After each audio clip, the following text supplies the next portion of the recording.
Your identity will always precede you in reality. You see, there are billions of people on this planet, but there are billions of worlds going on at the same time.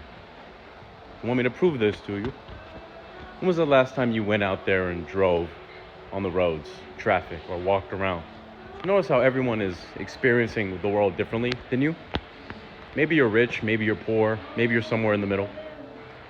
And you go out on the road when you're driving, you see some Mercedes, you see some Toyotas, maybe you'll see a Lambo or Ferrari, maybe you'll see a truck, maybe you'll see something new, something old.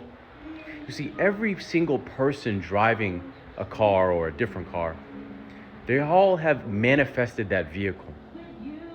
There's no difference between you and them and you, but they all experience their world, their reality differently. And if so, reality was fixed and it was all the same, then we would all be driving the same car. We see God gives us the free will to choose, to think, to believe, to act, to assume, to expect, to create our life in the present moment. And so there's billions of worlds, there's billions of realities, billions of minds, billions of options, billions of choices, billions of versions of you.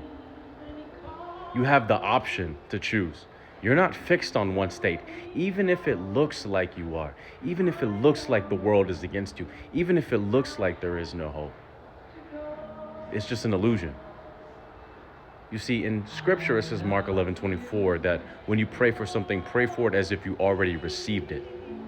And so the separation is the illusion. You already have the desire. You already are the version of you who did it.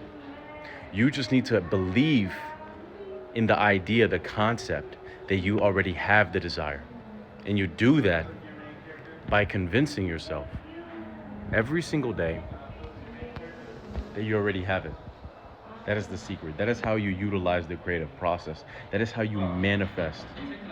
You create an identity in the present moment of the version of you who already has the desire, who already has the manifestation. You see, when you're trying to convince yourself that you don't have it, you do things like journaling, scripting, watching videos on how to do this, how to do that. But what you're telling yourself in the world, what you're signaling via your frequency, your mindset, your identity, is that I and the desire are separate and that I must do something to get the desire. But remember, in scripture, it states that the desire in you already exists as one. Therefore, there is no separation. In fact, that God tells you to pray for it because you've already received it. Psalm 23, the Lord is your shepherd.